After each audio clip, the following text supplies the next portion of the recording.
Listen up, because I'm only going to say this once. My name is Ibrahim Traoré, President of Burkina Faso, and I'm here to tell you something that's been burning in my heart and in the hearts of millions across Africa. We are done staying silent.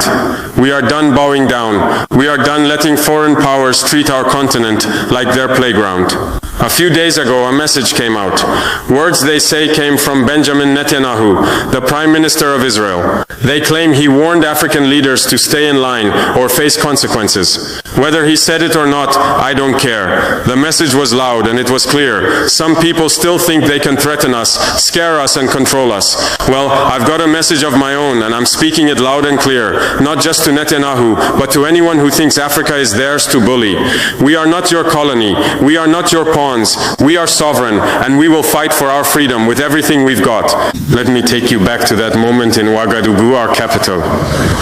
I stood in front of cameras, journalists, and my people. The room was packed, and you could feel the tension in the air. Everyone was waiting to see what I'd say. I didn't have a script. I didn't need one.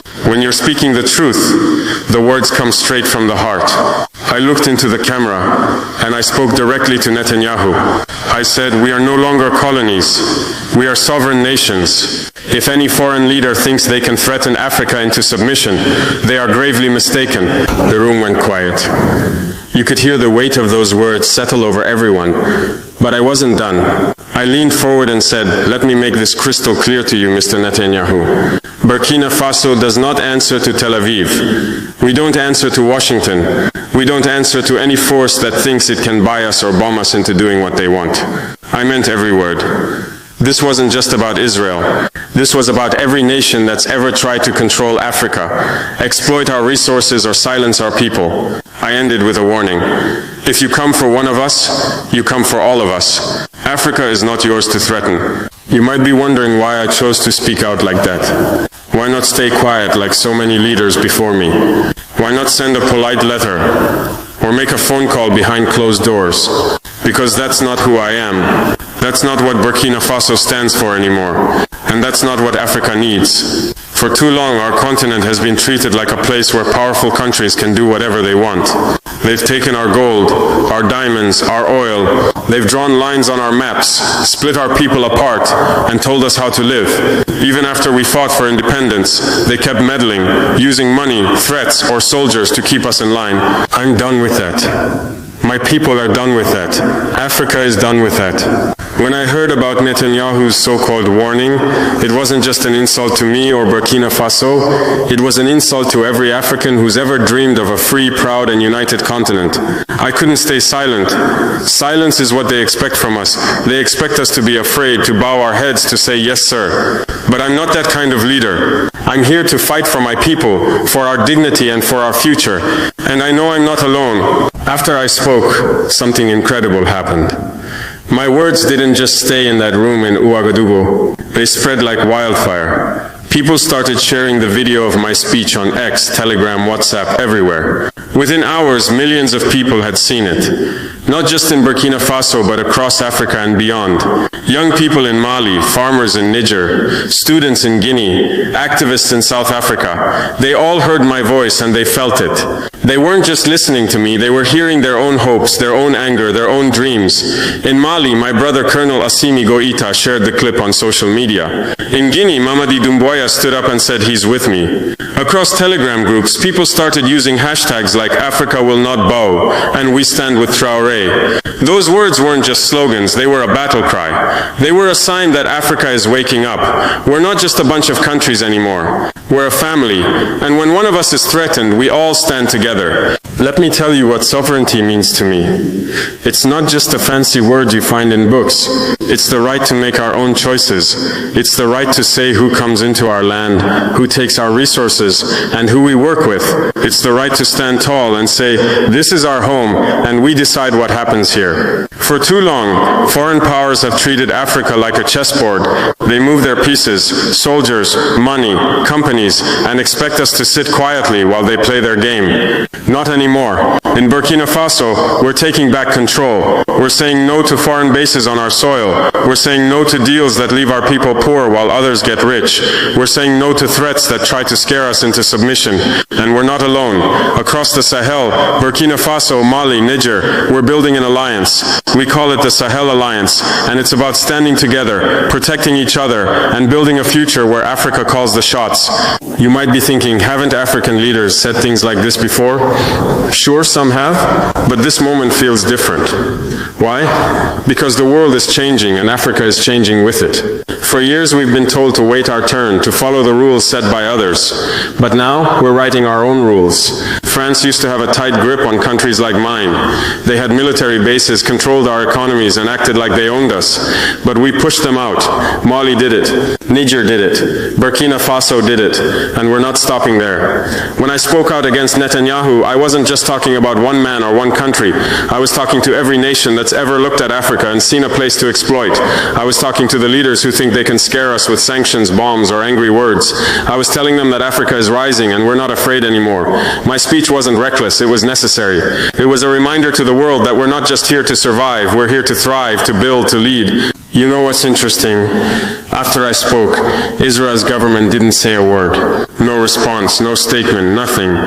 That silence speaks louder than any speech. It tells me they weren't ready for someone like me to stand up and call them out. They're used to African leaders who stay quiet, who play nice, who don't make waves.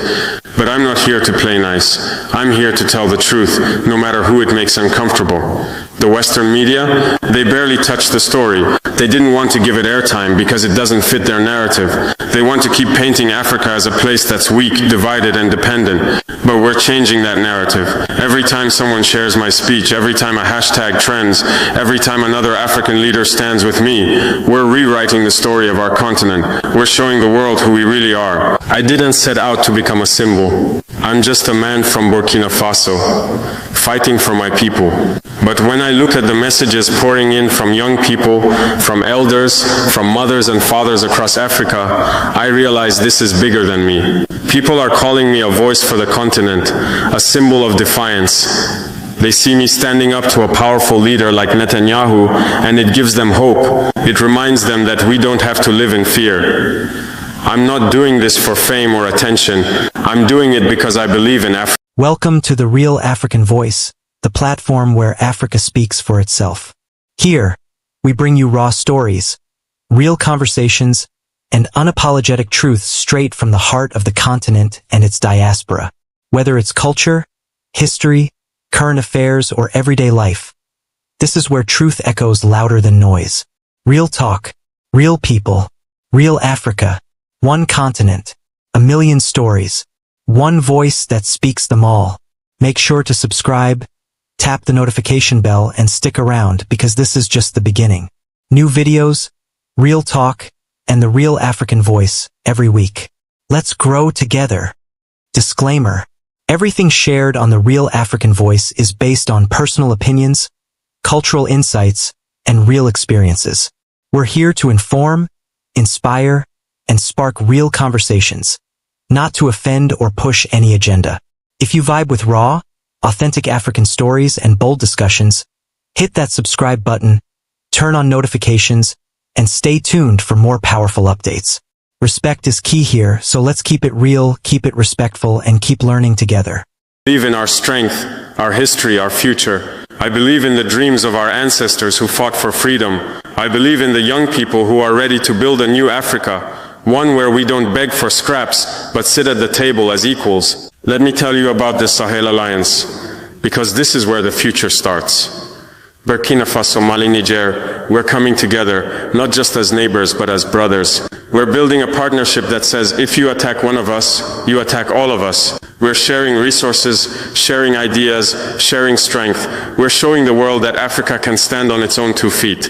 This isn't just about fighting off threats, it's about building something new. We want schools where our children learn our history, not someone else's. We want hospitals that save lives, not empty buildings. We want economies that lift up our people, not foreign companies that take our wealth. The Sahel Alliance is just the beginning. I dream of a day when all of Africa stands together, north, south, east, west, united as one. To the leaders out there who still think they can control Africa, hear me now. Your time is up. We're not your backyard. We're not your resource bank. We're not your punching bag. If you think you can threaten us, bribe us, or scare us, you're in for a surprise. Africa is waking up, and we're remembering who we are. We're the children of kings and queens, warriors and builders. We're the future, and we're ready to fight for it. To my African brothers and sisters, this is our moment. Don't be afraid. Don't let anyone tell you we can't do this. Share this message. Stand up in your communities. Demand your rights. Support leaders who fight for you, not for foreign interests. Together, we can build an Africa that's strong, proud, and free. Some people might say my words were too bold, too risky. They might say I'm picking a fight we can't win. To them I say, staying silent is the real risk. Letting others walk all over us is the real danger. I spoke out because I believe in my people. I believe in our right to live free, to make our own choices, to shape our own future. If that makes some people uncomfortable, so be it. I'm not here to make friends with those who disrespect us. I'm here to fight for what's right. Ibrahim Traoré of Burkina Faso, who recently made history by becoming the first world leader to break ranks and officially recognize the state of Palestine, he has just delivered another powerful message, this time to none other than Israeli Prime Minister Benjamin Netanyahu. This message was not just a diplomatic overture. It was a resounding statement that reverberated with the echoes of an awakened Africa. In a world where silence often speaks volumes, Traoré dared to speak up, challenging the very foundations of oppression and injustice. His message was clear and unwavering: enough is enough. The world can no longer afford to turn a blind eye to the suffering of Palestinians under the brutal Israeli occupation. And guess what? He's calling on all African countries to do the same. But hold on, because the story takes another dramatic turn. Traoré didn't stop at condemning injustice. He went further. He directly confronted Benjamin Netanyahu, issuing a warning that shook the core of his being. Brace yourselves, because these words are nothing short of revolutionary. Traoré told Netanyahu, and I quote, "Beware, your time is running out." These words are not just a diplomatic rebuke. They are a defiant battle cry that resonates with the aspirations of millions across the globe. What makes Traoré's stand even more powerful is the context in which it occurred. During a recent trip to the United Nations headquarters in New York, Traoré held high-level meetings with key officials, including Antonio Guterres, the UN Secretary-General. But it was his address at the UN General Assembly that truly stole the spotlight. On a platform that had previously been a stage for empty rhetoric and diplomatic niceties, Traoré unleashed a torrent of words that left the world in awe. He spoke about the urgent need for a just resolution to the Palestinian cause, calling for an end to the illegal Israeli occupation and the establishment of a sovereign Palestinian state. Traoré didn't mince words. He called out the hypocrisy of the international community and the double standards that have perpetuated this injustice for far too long. It was a masterclass in diplomacy, a masterclass delivered with the panache of a seasoned statesman. But let's be frank here. This isn't just about diplomacy or political grandstanding. This is about principle. This is about standing up for what is right, for justice, for freedom. And Traoré did exactly that. He reminded the world that the Palestinian cause is not just a political issue. It's a humanitarian imperative. He urged his fellow African leaders to seize the opportunity presented by the African Continental Free Trade Area, to unite and amplify their voices on the global stage. His message was received loud and clear. The international community cannot afford to ignore the rising tide of support for Palestine, especially from African nations. The time for empty promises and token gestures is over. The world is watching, Africa is watching, and the youth, the vibrant, energetic youth of Africa, they are watching closely. This is not the first time Traoré has made headlines. Since assuming office, he has taken bold steps to address pressing issues, from reforming the education system to tackling security challenges. He has shown courage, conviction, and a deep commitment to the welfare of his people. But his recent actions have elevated him to a position of prominence on the global stage. Traoré is no longer just the president of Burkina Faso. He has emerged as a symbol of a new African consciousness, an Africa that is no longer willing to be sidelined, an Africa that is ready to claim its rightful place on the global stage. So to all those who doubted him, who thought his recent recognition of Palestine was a mere diplomatic courtesy, think again. Ibrahim Traoré is not just making history, he is shaping it. And his message to Netanyahu and the world is crystal clear. The era of African silence is over. The voice of Africa is here and it will not be silenced. We at African News bring you all the news from Africa and beyond. Please subscribe to our channel so that you don't miss out on any updates. Thank you for listening and I'll see you next time.